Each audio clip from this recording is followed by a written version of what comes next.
Hello मेरे प्यारे दोस्तों, आज हम पढ़ेंगे इलेक्ट्रोकेमिस्ट्री जो कि आपका एनसीईआरटी बुक में थर्ड चैप्टर में है।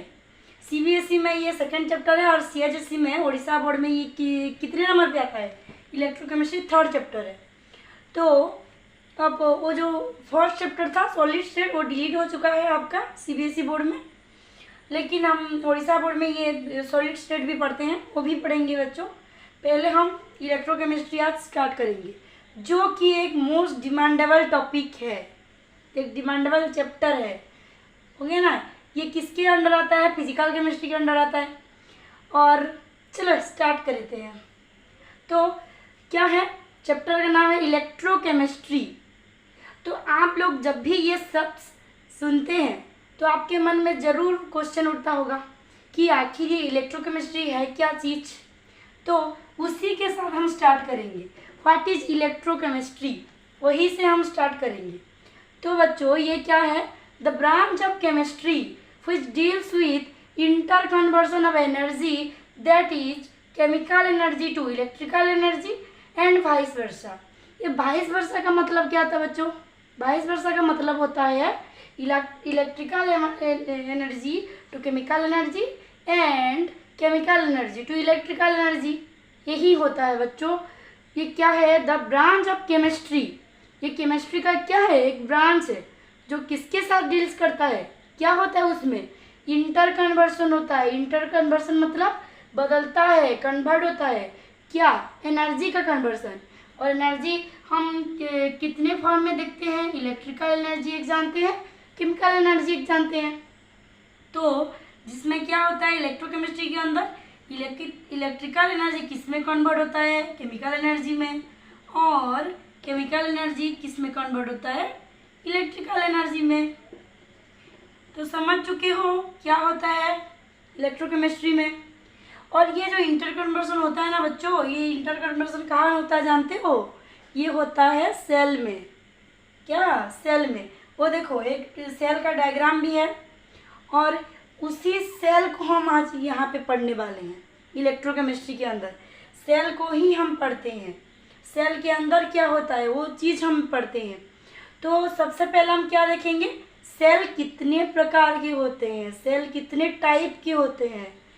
तो बच्चों ये क्या है? सेल दो टाइप के होते हैं। क्या क्या चीज़ हो? एक है electrochemical cell and second is electrolytic cell. तो हम ये दोनों के अंदर क्या डिफरेंसेस है वो भी डिस्कशन करेंगे। इलेक्ट्रोकेमिकल सेल क्या है, इलेक्ट्रोलिटिक सेल क्या है, ये भी जानेंगे। तो पहले हम देखेंगे इलेक्ट्रोकेमिकल सेल क्या है। तो इसमें क्या लिखा है? Spontaneous reactions occurs. तो इलेक्ट्रोकेमिकल सेल में क्या होता है? स्पॉन्टेनियस रिएक्शन क्या होता है? इसके बाद भी आप लोगों के मन में क्वेश्चन आएगा बच्चों कि ये स्पॉन्टेनियस रिएक्शन क्या है। तो स्पॉन्टेनियस रिएक्शन क्या है जानते हो? जो चीज़ आप से हो जाती है, अपने आप हो जाती है जो चीज़, उसे हम कहते हैं स्पॉन्टेनियस रिएक्शन। हो गया। तो और ये देखो बच्चों, जब ये स्पॉन्टेनियस रिएक्शन होगा, स्पॉन्टेनियस रिएक्शन कैसे होगा? अपने आप होगा। अपने आप कोई भी चीज़ जब होता है तो उसके लिए हमको थोड़ी ना एनर्जी देनी पड़ती है, नहीं पड़ती है एनर्जी देना। तो इसीलिए ये क्या होगा? एक्सोथर्मिक होगा। समझ पा रहे हो ना।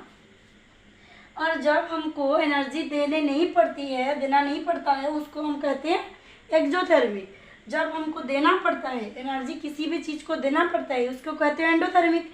आपके मम्मी पापा भी आपको पढ़ने के लिए फोर्स करते होंगे, फोर्स करते हैं अगर, तो वो क्या कर रहे हैं? वो आपको एंडोथर्मिक जो होता है एंडोथर्मिक प्रोसेस है वो, जब आपको कोई फोर्स करता है पढ़ने के लिए, लेकिन आप बहुत सीरियस हैं अपने पढ़ाई को लेकर, तो वो हो जाएगा एक्सोथर्मिक रिएक्शन। एक्सोथर्मिक, आपके मम्मी पापा को एनर्जी वेस्ट करने की ज़रूरत भी नहीं है, आप तो खुद सीरियस है ना। तो इलेक्ट्रोकेमिकल सेल में क्या होता है बच्चों? किससे केमिकल एनर्जी कन्वर्ट होता है, किसमें? इलेक्ट्रिकल एनर्जी में। समझ पा गए? उसके बाद क्या पढ़ेंगे हम लोग? Electrolytic cell. आपको जो भी चीज़ समझ में नहीं आ रहा है आप प्लीज़ कमेंट सेक्शन में बता के लिखिए, कमेंट सेक्शन में बताइए। ओके। उसके बाद हम लोग क्या पढ़ेंगे? Electrolytic cell. इलेक्ट्रोलिटिक सेल क्या है? Non spontaneous reaction occurs. अरे आप जब स्पॉन्टेनियस जान चुके हो तो नॉन स्पॉन्टेनियस जानने के लिए क्या आपको दिमाग खर्च करना पड़ेगा? नहीं यार, नहीं पड़ेगा। स्पॉन्टेनियस क्या है? स्पॉन्टेनियस है जो चीज अपने आप होती है। नॉन स्पॉन्टेनियस क्या होगा? जिसके लिए हमको कुछ एनर्जी देना पड़ेगा, उसको रिएक्शन करवाने के लिए हम लोग कुछ हरकत करेंगे उसके अंदर, तभी क्या होगा? वो नॉन स्पॉन्टेनियस होगा। इसका मतलब है इलेक्ट्रोलिटिक सेल में क्या होगा? अपने आप रिएक्शन नहीं होगा, हम लोग उसके अंदर एनर्जी देंगे। ये कैसे बच्चे हैं? ये बिगड़ेल बच्चे हैं जिसके मम्मी पापा उसको पढ़ाई करने के लिए क्या करते हैं? फोर्स करते हैं। मीन्स एंडोथर्मिक रिएक्शन है ये, समझ पाएंगे। और इस सेल में क्या होता है बच्चों? इस सेल में इलेक्ट्रिकल एनर्जी किस में कन्वर्ट होता है? केमिकल एनर्जी में। इतना समझ आ गया? इलेक्ट्रोकेमिकल सेल और इलेक्ट्रोलिटिक सेल क्या है, समझ पाएंगे ना। उसके बाद देखो हम लोग ये एनसीईआरटी में क्या है, एनसीईआरटी में इसके बाद इलेक्ट्रोकेमिकल सेल का सब प्रोसेस दिया है, ये सब चीज़ दिया है। लेकिन बच्चों इलेक्ट्रोकेमिकल सेल के अंदर भी ऐसे बहुत सारे चीज़ हैं जो आपको दिक्कत में ला सकते हैं। जैसे कि इनोड ऑफ सेल क्या है, इलेक्ट्रोड पोटेंशियल। आपको जब इलेक्ट्रोड ही पता नहीं है तो इलेक्ट्रोड पोटेंशियल क्या अच्छा जानोगे? ऐसा है ना। तो पहले हम लोग सब बेसिक चीज जो होता है वो देखेंगे, उसके बाद हम इलेक्ट्रोकेमिकल सेल में एंट्री मारेंगे। तो इस सेल के अंदर क्या होता है? इस सेल के अंदर एक रिएक्शन होता है। तो वो रिएक्शन क्या है? इस सेल के अंदर होता है रेडॉक्स रिएक्शन। कैसा रिएक्शन? Redox reaction. आप जब क्लास 10th में थे तो आप हूँ कि आप रेडॉक्स रिएक्शन पढ़े होंगे। कोई भी इसके लिए रेस्पॉन्सिबल नहीं है आपका टीचर, आप रेडॉक्स रिएक्शन पढ़े होंगे। तो यहाँ पे ऑक्सीडेशन नाम का एक चीज़ सुने होंगे कभी ना कभी, और रिडक्शन नाम का चीज़ भी सुने होंगे। तो ये ऑक्सीडेशन और रिडक्शन दोनों मिल के होता है रेडॉक्स रिएक्शन। ओके, तो हम ये सेल के अंदर भी क्या होता है? रेडॉक्स रिएक्शन होता है, जिसमें कि ऑक्सीडेशन भी होता है और रिडक्शन भी होता है। अब आपके मन में क्या क्वेश्चन उठेगा कि ये ऑक्सीडेशन क्या है और रिडक्शन क्या है? पहले हम लोग देखते हैं रेडॉक्स रिएक्शन क्या है। रेडॉक्स रिएक्शन क्या है? Redox reaction is a reaction where oxidation and reduction take place together। जहाँ पे क्या होगा? ऑक्सीडेशन भी होगा और रिडक्शन भी होगा। कैसे? साइमल्टेनियसली। मीन्स एक ही बार में दोनों चीज हो रहा है उसमें। साइमल्टेनियसली का मतलब क्या है? कि एक ही चीज reduction and oxidation both occurs in the same time. समझ आ गया? उसके बाद इसका एग्जाम्पल भी दिया है, देखो। अरे उसके पहले हम लोग क्या पढ़ेंगे? ऑक्सीडेशन क्या है और रिडक्शन क्या है। आपके मन में तो क्वेश्चन उठेगा ना, ऑक्सीडेशन बोल दिया, रेडॉक्स रिएक्शन बोल के ऑक्सीडेशन नहीं बताइए, रिडक्शन नहीं बताइए। तो चलो बताती हूँ। ऑक्सीडेशन क्या है? ऑक्सीडेशन है लूज ऑफ इलेक्ट्रॉन। किसी भी जो एलिमेंट हो कि जो भी चीज़ हो, जब वो इलेक्ट्रॉन लूज करता है उसे हम कहते हैं ऑक्सीडेशन। और जो भी चीज़ जो इलेक्ट्रॉन गेन करता है उससे हम कहते हैं रिडक्शन। तो इलेक्ट्रॉन को अभी हम पैसा समझ लेना चाहिए हमें। कैसा? पैसा। मान लो कि इलेक्ट्रॉन एक पैसा है, तो जो पैसा को उड़ाएगा वो होगा ऑक्सीडेशन, और जो पैसा को गेन करेगा वो होगा रिडक्शन। हो गया ना? समझ पाओगे अभी? ऐसे ट्रिक से ही याद रखोगे सब कुछ। तो उसके बाद ये देखो, ये एक एग्जांपल है, इसमें हम देखेंगे रेडॉक्स रिएक्शन हो रहा है कि नहीं है। जिंक है, जिंक जानते हो 30 नंबर एलिमेंट है। तो जिंक को किस में कन्वर्ट हो रहा है? Zn2+ में। Zn2+ में जब ये कन्वर्ट होगा तो क्या होगा? इलेक्ट्रॉन वो लूज कर रहा है। Zn2+ का मतलब क्या है? इलेक्ट्रॉन, 2 इलेक्ट्रॉन उससे डिलीट हो गए हैं, चले गए हैं उसके अंदर से। जिंक से जब 2 इलेक्ट्रॉन माइनस होंगे तो वो किस में कन्वर्ट होगा? Zn2+ में। Minus of 2 electron means lose of electron means oxidation, क्या होगा? ऑक्सीडेशन। समझ पा गए साफ? उसके बाद क्या है? Cu2+ है। Cu2+ किस में कन्वर्ट हो रहा है? Cu में कन्वर्ट हो रहा है। देखो मैं कुछ नहीं कर सकती, ये रिएक्शन है तो ये रिएक्शन के अकॉर्डिंग ही हम चलेंगे। तो Cu2+ किस में कन्वर्ट हो रहा है? Cu में कन्वर्ट हो रहा है। तो देखेंगे हम Cu2+ का कैसा होगा। ये देखो Cu2+ है, जब ये इसके पास ये Cu2+ का मीनिंग क्या है कि इसके अंदर 2 इलेक्ट्रॉन नहीं है। कोई कब ये प्लस चार्ज उस शरीर के ऊपर धारण करेगा? कब? जब उसका 2 इलेक्ट्रॉन नहीं होगा, तब वो क्या अपने सिर पे लेगा? प्लस साइन लेगा। समझ पा रहे हो? तो Cu2+ हो गया है। ये क्या करेगा? जो ये Cu में कन्वर्ट होगा, अगर ये क्या करेगा? 2 इलेक्ट्रॉन गेन करेगा। क्या करेगा? गेन करेगा। तो Cu2+ जब 2 इलेक्ट्रॉन गेन करेगा, उसके बाद क्या हो जाएगा? ये Cu में कन्वर्ट हो जाएगा। समझ पा रहे हो? तो ये गेन ऑफ इलेक्ट्रॉन है। गेन ऑफ इलेक्ट्रॉन मीन्स क्या है? रिडक्शन है। आ गया समझ में? क्या होगा? रिडक्शन होगा। तो आप ऑक्सीडेशन और रिडक्शन पूरा क्रिस्टल क्लियर हो गए। अब आगे बढ़ें। तब हम हमारे नॉर्मल जो केमिस्ट्री पढ़ते हैं, हर वक्त 2 चीज़ जो है हमारे सामने आते हैं। क्या है? ये ऑक्सीडाइजिंग एजेंट क्या है और रिड्यूसिंग एजेंट क्या है। ऑक्सीडाइजिंग एजेंट क्या है और रिड्यूसिंग एजेंट क्या है, ये हमारे मन में हमेशा ही आते हैं। मन में क्या? केमिस्ट्री के अंदर हमेशा ही आते हैं। तो देखते ही आप लोग बताइए एजेंट क्या है?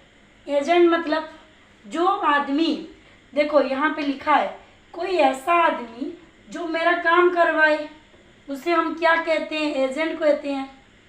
अरे अगर तुम मेरे चैनल को क्या करोगे? सब्सक्राइब करोगे, तो मेरे तुम क्या हो गए? एजेंट हो गए, सब्सक्राइबर वाला एजेंट हो गए। प्लीज़ करवा देना यार, सब्सक्राइब करवा देना। हाँ बहुत मेहनत लगता है ये। तो कोई ऐसा आदमी जो मेरा काम करवाए, उसे हम कहते हैं एजेंट। तो जो ऑक्सीडेशन करवाएगा वो क्या होगा? Oxidising agent.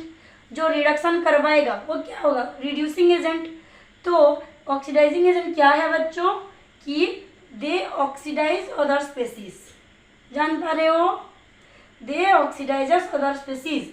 और जो दूसरों को ऑक्सीडाइज करवाएगा वो खुद क्या हो रहा होगा? रिडक्शन हो रहा होगा। उसमें खुद क्या हो रहा होगा? रिडक्शन हो रहा होगा। हो गया? ऑक्सीडाइजिंग एजेंट क्लियर हो गया। उसके बाद है रिड्यूसिंग एजेंट। रिड्यूसिंग एजेंट क्या है? जो दूसरे को रिड्यूस करवाएगा वही। तो ये क्या है? They reduces other species. क्या है? They reduces other species and oxidation himself. जो दूसरे को रिड्यूस करवाएगा वो खुद क्या होगा? ऑक्सीडेशन ही तो होगा ना। तो आप दोनों समझ पा गए ऑक्सीडाइजिंग एजेंट क्या है, रिड्यूसिंग एजेंट क्या है, रेडॉक्स रिएक्शन क्या है। ये सब काम में आएगा और केमिस्ट्री के अंदर हर जगह ये है, हर जगह इसको आप पाएंगे। और ये बच्चों ये क्लास 11th का भी नहीं है, ये बहुत बेसिक्स लेवल का है। तो मैं क्यों ये सब पढ़ा रही हूँ कि आपको बेसिक्स लेके एडवांस तक जाने तक का सफ़र है ये। जब आप रेडॉक्स रिएक्शन ही नहीं पता होगा तो आप सेल पढ़ के क्या करोगे? सब कुछ तो ऊपर से जाएगा ना। तो पहले से हम क्या करेंगे? सब बेसिक्स को क्लियर हो जाएंगे, उसके बाद हम चैप्टर में एंट्री करेंगे और उड़ा देंगे सब कुछ। तो ये क्या होगा? ये एक रिएक्शन दिया है। आप लोगों के लिए क्वेश्चन यहाँ पे मैं दे रही हूँ, ये मैं खुद करवा दूँगी, ये आप कमेंट सेक्शन में बताना। ओके, ये देखो मिटा रही हूँ। तो हमारा ये इक्वेशन क्या है? जिंक जो सॉलिड स्टेट में है प्लस Cu2+ जो एक्वा स्टेट में है, वो क्या हो रहा है? Zinc2+ हो रहा है और Cu हो रहा है। तो यहाँ पे क्या हो रहा है? जिंक जो सॉलिड में है वो क्या हो गया? Zinc2+ हो गया। मुझे आप बताइए ऑक्सीडेशन है कि रिडक्शन है? बताइए क्या होगा? कमेंट में बताना ज़रूर। कैसे बता सकते हैं, ये तो लाइव क्लास नहीं है ना। तो जिंक जिंक क्या हो गया, जिंक 2+ हो गया। तो जिंक जो था उसके ऊपर चार्ज कितना था, 0 था। कितना था, 0। अब कितना चार्ज है, 2+ चार्ज है। थोड़ी देर पहले मैंने बताई थी ना कि 2+ चार्ज कौन अपने सिर पर लेके घूमता है, जो इलेक्ट्रॉन लूज किया होगा। तो जिंक 2+ हो गया, वो क्या कर रहा होगा कि 2 इलेक्ट्रॉन लूज कर रहा होगा। और जब भी कोई इलेक्ट्रॉन लूज करता है वो क्या होता है, फिर ऑक्सीडेशन होता है। क्या होता है, ऑक्सीडेशन होता है। और साइमल्टेनियसली उधर क्या हो रखा है, Cu2+ हुआ है। Cu2+ का मतलब क्या है, ये 2 इलेक्ट्रॉन पहले से ही लूज कर चुका है और 2+ अपने सिर पे लेके घूम रहा है। तो Cu2+ क्या कर रहा होगा, कोई तो आ जाओ यार 2 इलेक्ट्रॉन मुझे दे दो, ऐसा ये कर रहा होगा। तो कोई आ गया और इसे इलेक्ट्रॉन दे दिया 2 इलेक्ट्रॉन, तो ये किस में कन्वर्ट हो गया, Cu में कन्वर्ट हो गया। तो यहाँ पे क्या हो रहा होगा, रिडक्शन हो रहा होगा। और अभी क्या है, ऑक्सीडाइजिंग एजेंट हमें पहचानना है। तो कौन ऑक्सीडाइजिंग एजेंट होगा, जो खुद रिडक्शन हो रहा होगा। Cu2+ खुद रिडक्शन हो रहा है, तो ये क्या होगा, ऑक्सीडाइजिंग एजेंट होगा। तो Cu2+ खुद क्या है, ऑक्सीडाइजिंग एजेंट है। मतलब ये जिंक को ऑक्सीडाइज करवा रहा है। किसको, जिंक को।